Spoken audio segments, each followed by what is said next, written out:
Welcome, friends, to the Pioneers of the Independent Networks. I'm your host, Ricky Blues. This is your co-host, Tim Walker. Wow, just looking at you today, I now realize something. Uh-oh. I understand why you wore a mask. Oh, that's terrible. That's terrible. But in all the right ways. Are you trying to say I have the perfect face for radio? Something like that. Friends, if you've joined us in the past, you know we talk about all the characters, the places, the promotions, the feuds that populated the independent wrestling scene from the 1970s to today. Now, most of the time, we stick to the Mid-Atlantic. But occasionally, we take a path, left, right, north, south, something along those ways to touch a little bit of everything. And I think that harkens to today what our episode is going to be. Tim, what's our episode? Today, let's talk about road trips. Okay. It's a big part of the wrestling business. Are we talking the promotion packing up? We talking about the external folks packing up? Or are we talking about the wrestlers themselves? What are we talking about? Let's talk about us packing up. Oh, so the professionals inside the business will give it from the journalist perspective, Okay, photojournalist perspective, pardon me, fair enough. and from a worker's perspective. Okay, sounds good. Okay, I like it. It's an interesting topic, and one that if you don't have what you need, you could really look foolish. That's true. All right, Tim, which angle do you want to attack first? Well, I think you have to plan. Okay, A little planning goes a long way. it does. In order for you to have a plan, that means that you have to have knowledge of what's going on Right. and be invited. That's true. You have to be booked. Now, in the booking process, this is going to help out a lot. Are we talking about a one-shot? We talking about a two-shot? We talking about a three-shot? We've each done those. Worked Friday, worked Saturday, Sunday. Worked Friday, Saturday night. Worked Friday, worked Sunday night. We've done that. But it all depends upon how you prepare and package what you're going to do so that you can get the most out of your trip and still come home with a few dollars in your pocket. That's a real big point right there. Yes. You like to come home at the end of the trip with something to show for it. Right. You don't want to break even. You don't want to travel, spend your money, put yourself up in a hotel, not have nothing to come home with. Right. At the same time, you don't want to stay at the Roach Motel either. Oh, that could be ugly. There's a fine line there, I think. All right. Well, let's get into it because this sounds like it's going to be interesting. Okay. Tim, I'm the booker. I'm running a show. I'm the promoter running a show. We're going to do Saturday and Sunday. I've just let you know. Saturday, it's a 3 p.m. show. Sunday, it's a 1 p.m. show. Both are taped for TV. How are you going to handle it? Well, first I'm going to have to find out where the events are taking place and if it's possible for me to make this all in one trip. If I can leave on Saturday morning and get home on Sunday afternoon, that's a big plus. Okay. Then I only have to spend one night on the road. Good. So you're ferreting out the information. Here's what it comes down to. David Lehigh just booked you in Virginia. Okay, his show's at 3 on Saturday. And then our friend, Larry Sharp, said, I'm doing something quite different. I'm running the National Guard Armory in Maryland on Sunday at 1. You're invited. What do you do? I think I can make both of those in a fairly timely manner. All right. The distance between Virginia and Maryland is quite doable on a regular road trip. Mm-hmm. Are you leaving the night before or are you leaving the morning of? Well, in that case, where I'm located now, I think I would leave the morning of. Okay. I think I could do that All right. and make it in plenty of time. But I do leave early, and I do give myself a little bit of wiggle room just in case. Well, and that's the other thing. Are we in the heat of summer? Are we in the throes of winter? That's true. That's another thing to look at. You've got to look at that. That's planning there. Now, are you traveling alone Or are you working in tandem with Bob Smith this week? Well, you know what? It's always nice if you have a travel partner. Okay? Tell me why. Cuts down on expenses. And what else does it do? It cuts down on the wear and tear behind the wheel if you Exactly. trade back and forth. It gives you a road partner. And that makes the trip that much more enjoyable, much easier. Much easier. Especially if you're working and you're doing a double shot, a triple shot. You trade that off. It's so important because your body takes a beating. Now, folks, inside the ring, your body takes a beating, but you don't realize how bad the photojournalists, the Tim Walkers, the George Napolitanos, the Bill Apters have taken beatings over the years just being at ringside. The up, the down, the moving, the constantly staying out of the way so that the magic of the show can unfold unencumbered. And I have to do 7 matches. Yes. You only have to do 1. Exactly. Not only that, how are you getting your material back to your publisher? Do you have a deadline? What is your deadline? Where are you at in the rotation for submitting your materials? Are That's you at your important, too. deadline? Yeah, that's very important. And in the old days, it was so much different than it is now. Today, it's almost instant. You can write something in email and attach a photo to it and send it out, and it's almost instant. Back in the day, there's a lot more to do than that. Oh, goodness gracious, yes. You had to have the photos developed. Yes, Yeah. there wasn't no instant. This was, you're talking, most of the time shot with 35 millimeter. Mm-hmm. And Almost all the time yeah, with 35 and you're millimeter. going to a photo hut or something along the way. And something that you want to find that really does a good job with Right. your photos and is not going to lose your photos, is going to get them back to you timely, and is economical. Right. Right, because you suffer from a little bit of overhead You to do. get your job done. You spend a lot on film. Yes. You spend a lot on developing film. You spend money on getting to and from the venue. Any accommodations along the way. That's money out of your pocket. And if you're not going to get space in a magazine, it really will drain your wallet. Right. And affects your ability to make your money. It does. It really does. So back then, not everybody could do it. You Right. had to have some kind of a relationship with one of the publishing companies or one of the magazines in order to be a photographer. Now it's a little bit different. There's not so much overhead. Once you make that initial investment in a camera, then the overhead is not as bad. The magazines only have so much space to devote to independent stories, and you have to make it something that is easy to follow, easy to understand, and has some kind of personal interest story so that the magazine will be interested in it. Right. One of the things that I always looked for, Ted Petty taught me this.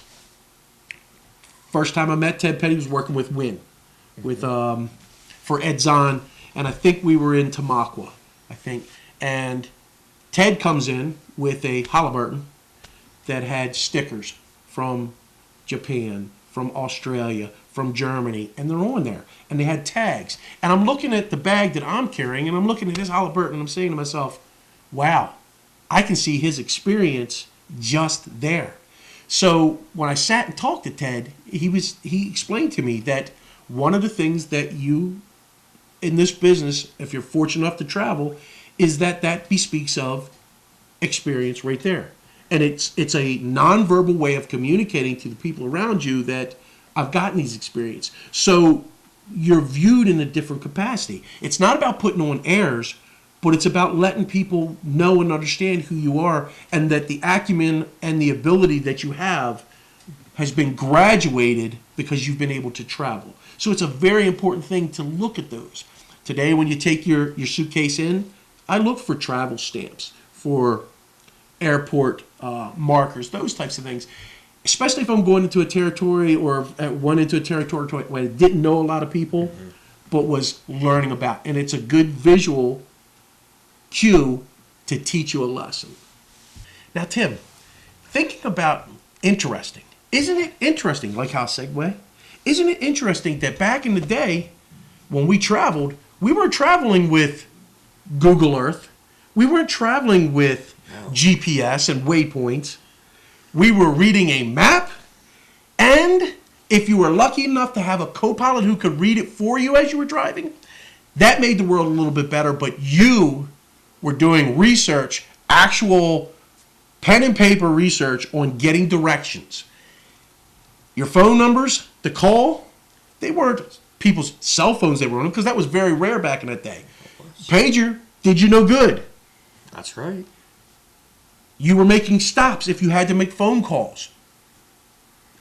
Telephone booths don't exist anymore the way that they did. So it is a completely different world that we're traveling in today as compared to what we were doing then. So the preparation back then was far more greater, in my opinion, because of the hurdles that you had to overcome. And the guys that are out there working today, knock on wood, it's a little bit easier for them. My opinion. I'll tell you what, though. Today, I still like to have a set of printed directions. Because I'll tell you what happened to me. It's an interesting story. I was relying on my GPS, and I was in some real heavy traffic. And during the middle of my trip, in the middle of this real heavy traffic where there's construction, there's cars coming at me left and right. I mean, it was a hectic time of day. Wouldn't you know, the plug where I plugged the GPS into, the fuse burned out right in the middle of my trip. And I had made plans at the hotel to print out the directions, but there was something wrong with the printer at the hotel, and I never did get around to printing out the actual directions. And I am in crazy heavy traffic on 95, and it was just so bad timing. It just couldn't have been worse timing. I actually had to pull off on an exit and try and get my bearings back and figure out where I needed to go, because once you get off your path, it's hard to get back on. It takes you a bit of time. You lose time, and like you said, if you don't leave early, you're done. And that's why you always want to leave early, because you need to have a little bit of a wiggle time in there, just in case something happened. How many times have you come across a car accident or construction, something like that, bad weather, stuff like that that will delay you? It happens all the time. The hazards out there on the road are something you don't think about either. Think about how many miles you put on the road, back and forth, up and down the highways, and how many accidents and things like that you come across. That's why I like to have a lot of planning behind my trips. And one of the things that I really think is crucial to have when you're doing this sort of thing is a first aid kit. Yes. You don't know what you're going to come across. It could be you. It could be a car that you come across. It could be the car beside you. You just don't know what you're getting yourself into when you're on the road. You're not kidding. You also think about the reliability of your travel partners. You really do. And what their capabilities are. I was fortunate. I had well, now since we've been doing the PIN episodes, it's our 6 seasons, you and I have been travel mates for a period of time. For a long period of time, myself and Hack Myers were travel partners. And I completely relied on him. You know, he was there always with me, no matter where we went, no matter which organization either of us were working for, and I had the ultimate faith in him. And if something would have went wrong, I have the faith in who he was and what he was. If I needed medical assistance, if he needed medical assistance, something along those lines, we were at least competent enough to make sure that we took care of each other. Right, and you go to a lot of areas that you're not familiar with, so you want to have that extra set of eyes that you can rely on. Yes. I always like to have somebody that I can rely on riding with me. Some of the greatest road partners I've ever had are people like Ed Zahn and Ryan McBride. 2 great guys to have with you, because not only was Ed real knowledgeable with his sense of direction, was fantastic, but he used to be a truck driver. We were on 81 one night in the middle of the night, and I had a flat tire. Ed said, if we can get off this exit, we'll be okay. And it's like 3 in the morning. And I'm like, it's going to be okay at 3 in the morning? Yeah, it was. We got off this exit, and there was a 24-hour service station for tractor trailers there. But we went in there. Ed said, go up there and talk to the mechanic and see if he'll be able to change a tire for you. What do you know? We said, just hang on a few minutes and I'll be with you. And at 3 o'clock in the morning, I got a tire change. Now, if that was me by myself, I wouldn't have known where I could get a tire change at that hour. I would have probably just pulled over, and that's where I would have been, waiting for AAA. But instead, we were able to get the tire change almost immediately. It was amazing. It really didn't even affect our trip all that much. But these things happen. I mean, when you're on a dark road in the middle of the night and there's a pothole, and you hit a pothole and blow a tire out, it happens. You do. You have, and you like to have somebody with you that can help you. And Ed's a great driver as well. I mean, when we've encountered some really bad weather, I do not like to drive in ice and snowy conditions. But Ed was right there. He said, let me drive. I know how to drive in this. And Ryan McBride, he's a great person to ride with. He works at an auto auction. He knows all about maintenance and knows all about cars. So if there's something going wrong with the car, fix it up right for me. And ready to rock and roll. Yeah, I mean, just great guys to have on the road with you. Jared Artman, another one of my great traveling partners. Just a great guy. And people like you travel together, you don't want to question them. And you like to ride with people you're compatible with, too. Right. You don't want to have to argue about what place to stop and eat or where to stay the night. You don't want to have to iron that out all the time. You want somebody that is fairly easygoing and gets along with you well. Well, I could tell you, on the wrestling side of it, it's a little different. Sometimes road trip partners make strange bedfellows. I mean, I know there's been times that myself and my opponent were traveling in the same car, had to leave in the same car, and that's always awful weird trying to work that so that you didn't interact with the fans on the outside and they expose too much of just having this 15-minute going to town, beating each other to death and bitter enemies, and now you're riding on to the next town with them. And I mean, so looking at that side, Tim, I think that's one of the bigger risks that as a worker, a wrestler, an in-ring performer, you had. Like Hacksaw Duggan in the Iron Sheik. Right, exactly. And then if there's a high-profile stop like that, like there was in there, you really expose the business, and it's one of the things that you're trying to avoid, but you're yet trying to make it an economical success for both of you. There's been times that I've been had to be travel partners with 3 and 4 people, going to Virginia all the time. I was usually going with Bruce, Agent Orange, or I was going with Rip and Dave. And they are some fun trips.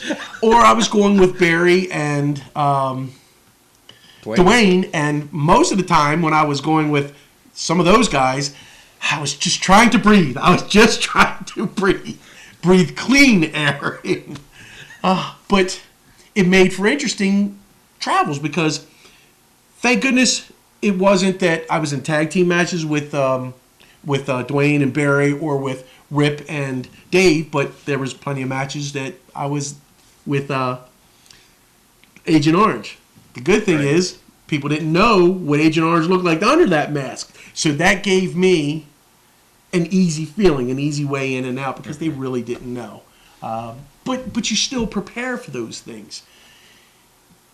The funny thing is, in the business, wrestling business, as an in-ring performer, you are only as good as your word. If you don't show, your word is mud. That means that you have to get there, no matter what. If you've told someone, I will be there, then you better pack your bags and you better be there. If not, no one's going to book you. You're only as good as your word. So you have to get there. Some people have gone through the wrestling careers in an incapacitated state and they'd had to take someone who they trusted to get them there. We've all been around folks that have been in that situation. But for the most part, no matter what their condition was, they got there. That's the biggest part of it. So sometimes there's handlers that go along with you as well.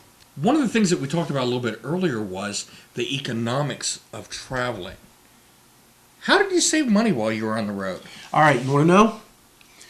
Tape. Tape. I stole everybody's tape. How much does athletic tape cost, Tim? $3-4 a roll? I guess. Everybody used athletic tape. Right. You protected your wrist, you protected your hands. So you found ways to acquire certain things where you could cut corners. You still needed it, Right. but you got it in a not so savory manner. Wow. You know, and I can. I've never heard of that before. Oh my goodness, yes. Especially if you worked around Bob Starr, he would pilfer it right off your table. You'd be working. Hey, you got any tape? Next thing you know, you're $3 down, right? Little bits at a time. Wow. Nickel and dime you, huh? Nickel and dime you. Wow. Hot spray for your body, for your oil, for if you're oiling up your body. Good Lord. That'd be another thing. Cost you a couple bucks. Next thing you know, your container's gone. So nickel and diming you, little things like that. What do you prepare for? How are you going to eat? Think about that. Sometimes you're traveling 2-3 hours to local places, Right. in state. Sometimes if you're going out of state, you may be traveling 4, 5, 6 hours. You know, more. Where are you eating? What's the best economical way? I mean, how many times have you gone to, and we all know the stories about taking a plate into a all-you-can-eat buffet and, you know, loading up and onto the next down and skipping the payment. I mean, you looked for little ways to cut corners to save nickels and dimes where you might go. You're making a shot and you're going into a Hardee's when Hardee's was around and they might have had a buffet. You might have just walked in, ate a salad, and walked out. And like we said at the beginning, you look at, okay, is this a single shot? Is this a double? Is this a triple? Where am I going? How long am I going to be there? So occasionally you would. But if you were in with a good promotion, they fed you and you had something, you know, to drink, whether it was water or something like that. So you didn't have to pack as much of that. And that was another way of them giving you a little bit extra if they couldn't get you more than, you know, a couple dollars because the show wasn't, you know, that well attended or whatnot. But that's a tough way to live. It's a tough way to scrape by. One of the things that I like to do was pick up the hotel coupon books on the road. You could save quite a bit of money on hotels that way. And there were generally nice hotels that didn't sell out, that offered extra rooms at a discounted rate. I thought they were a really good deal. The only time I ran into problems with that was when I'd be traveling up and down 81 on a weekend when there was a race. Then you wanted to have your reservations ahead of time. Yes. I tell you, I look back and I can remember lots of times if we had a double shot, sleeping in the car. Or crashing at the promoter's house. And I've done both of those. But I just generally feel more comfortable getting a place. It doesn't have to be the Ritz-Carlton. Right. It doesn't have to have 24-hour room service.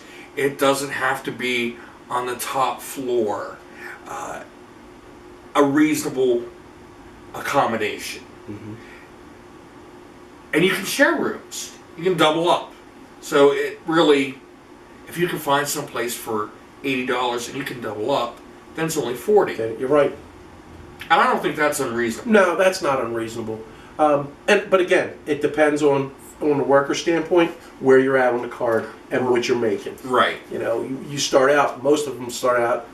Back then, we started out. We were lucky. $25 is what you started out at, and then along the way, you know, your salary grew and grew and grew. But still, it wasn't wise to be alone. You always needed that. An extra set of eyes. Yeah, I agree with you on that. It's always very helpful because you don't want to get stuck on the saddle. You don't want to get stuck on the side of the road by yourself. Or wind up at the wrong place at the wrong time. Right. Terrible times. Especially if you have another set of eyes on the road. And back then, you really had to have your eyes open, and you really had to know where you were going because you had a map and that was about it. That was it. And you'd stop in town and you'd ask, well, where's the local armory at? And that sort of thing. Interestingly enough, when you would ask that question, say, where's the wrestling match tonight? If they had an answer real quick and they were able to tell you, you knew it was going to be a good turnout. It might have been a hot night. Yeah, but if they had no idea there was wrestling in town, and that generally meant a not so good house. Yeah, and not so good house translates to Not so good clicking, money. not so good money. Right. One of the things about long distance travel today is all the hotel chains offer discount cards. Mm-hmm. And if you sign up, you can get a discounted rate if you make a reservation in advance. And I find that extremely helpful. I find that extremely economical. And if you stay so many nights, you can get a free night even. Well, it's like the old days of when you brought in someone and they had frequent flyer miles and they got their points up. You know, they would get, after so many points, they would have a free trip. That meant that what you, as the promoter or booker, paid for them, that went in their pocket because they had a free one there. And you can't blame them for that. No, not at all. The Not thing at all. about traveling today, too, is I like to stay at places that I've stayed at in the past Mhm. because I have an expectation and I know what to expect. And I have an expectation. I know what to expect there. I'm not going into a new hotel where I'm going to be sorely disappointed, where the bed's broken down, the windows are broken, Right.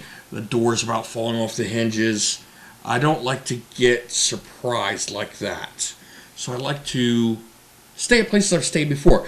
And it's nice to walk into a place and someone greet you by name and you be able to develop a little rapport with the front desk staff and sometimes get a free upgrade.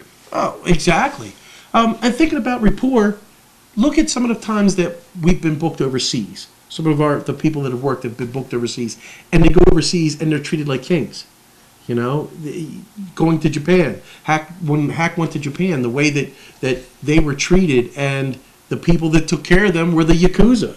You know, the gangsters, if you will. The criminal underground took care of them and treated them like kings. Arabia, same thing. You know, and I tell you, when Bill Brown booked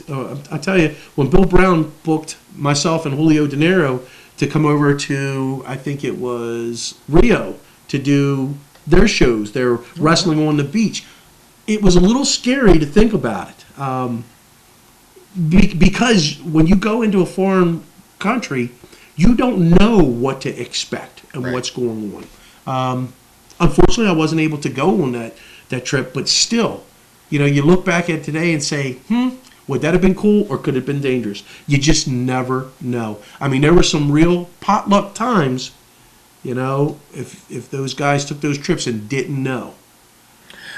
I remember some people telling me a story about going to Israel and getting stopped at the airport and being held at gunpoint Right.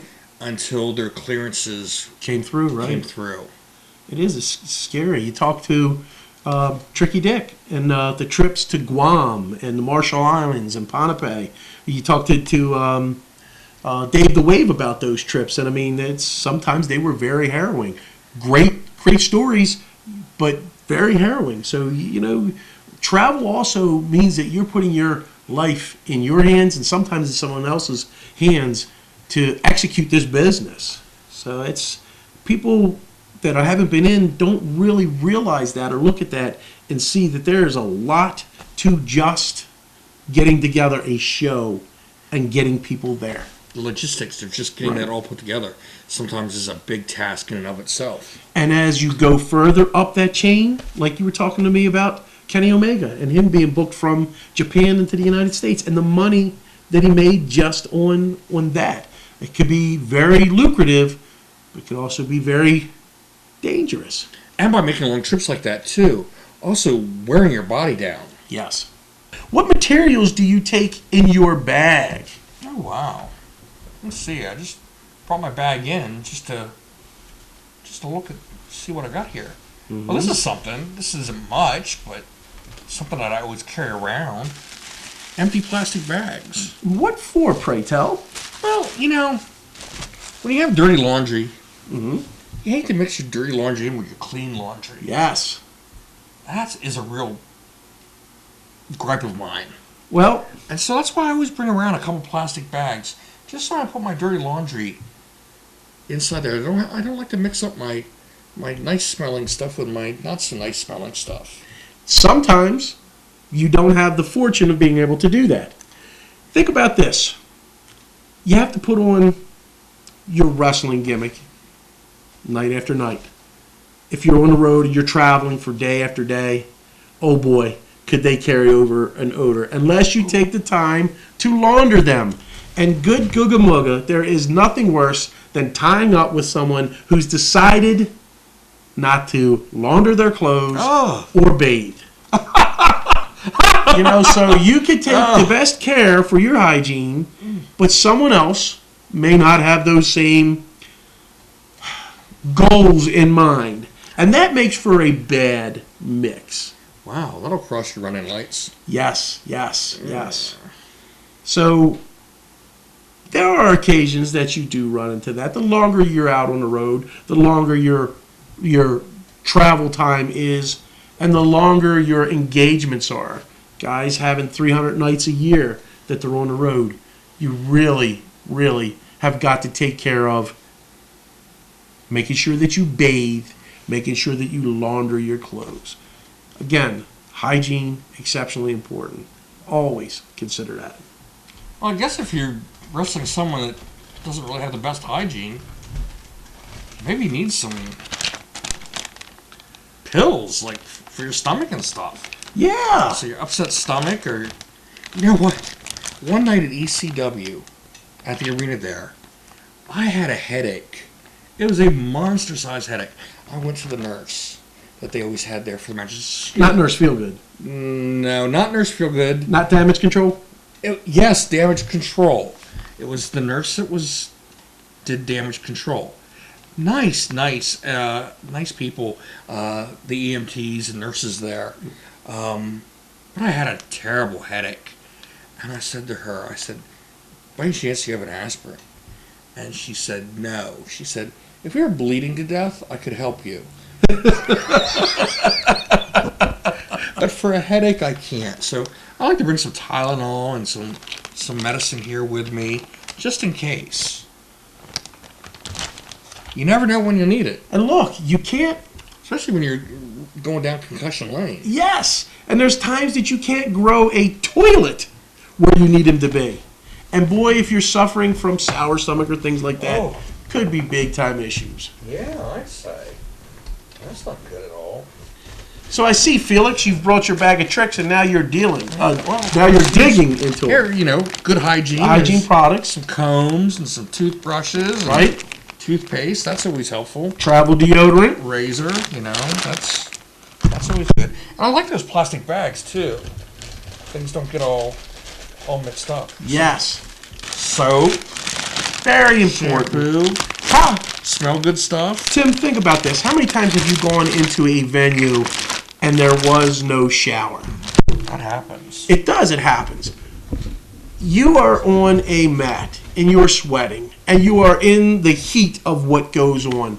Makes you need to take a shower because perspiration creates bacteria and germs. And we're in such a close quarters business. MRSA and things like that. That's just. Oh, yeah, on the mat. You got to take care of each other that way. And a photographer gets sweaty, too. I actually like to take like a little hand towel like that and hang it under the ring on one of the metal rails there. Mhm. Comes in handy, especially in the summertime where you have that hot tin roof and no air conditioning and the sweat's just pouring off you. And when you're a photographer, it's crucial for you to be able to see. Right. Because you have to see through your camera. So this is nice to be able to wipe off some of the sweat off your face and get it out of your eyes and that sort of thing. So I always like to bring that along, too. And isn't it good travel wisdom to always pack an extra set of underwear and clothes? Oh, yeah, look at this stuff. You just never know. Here's socks and some unmentionables. The unmentionables. It's always good to have them. And then if you're wandering around the hotel, these are great. Like if you're just like after the show, and you just want to lounge around. Lounge around, yep. You know, those lounge pants, I love them. That way you can, you know, you run down to the lobby and get something to drink or something. You don't have to make a big fuss about getting dressed and that sort of thing. Boy, you know what else is good to have? A roll of toilet paper. Oh, good God, yeah. You know, especially for fights down the interstate. Yeah. You never know. No, it is. It's travel wisdom. It's being smart. Some shirts and that sort of thing. You always like to, you know, especially like if you're working for a promotion. Yep. You know, always like to have a shirt that Identifies you with them. right. Exactly. So a nice black shirt for ringside. Because you like to wear dark color clothes, being a photographer, it's one of the things to do. You know, you don't want to wear baby blue. Nope. It's distracting. Very distracting. So I always like to carry some extra clothes with me. For those of you out there, if you ever get your traveling bag mixed up with someone else, please make sure that you return that to them because, boy, oh boy, could there be some things that you just might not want. It's kind of interesting. Oh, I'd say, especially, yeah. Just, yeah. Oh. Some things that might be hard to explain. Yes, sometimes people are come in all shapes, sizes, and wants and desires, and boy, oh boy, do you not want to get things mixed up. Wow. Well, Tim, I see you're now Folding the clothes. folding the clothes to pack your bag. You must be doing some traveling. I am, as a matter of fact, next weekend. Yes, you are. And we'll be traveling together again coming up for the upcoming episodes. Good road partner. Absolutely, absolutely. I tell you, it's part of the game that you never forget because so many stories are learned and revealed on the road. Tells you who you really are.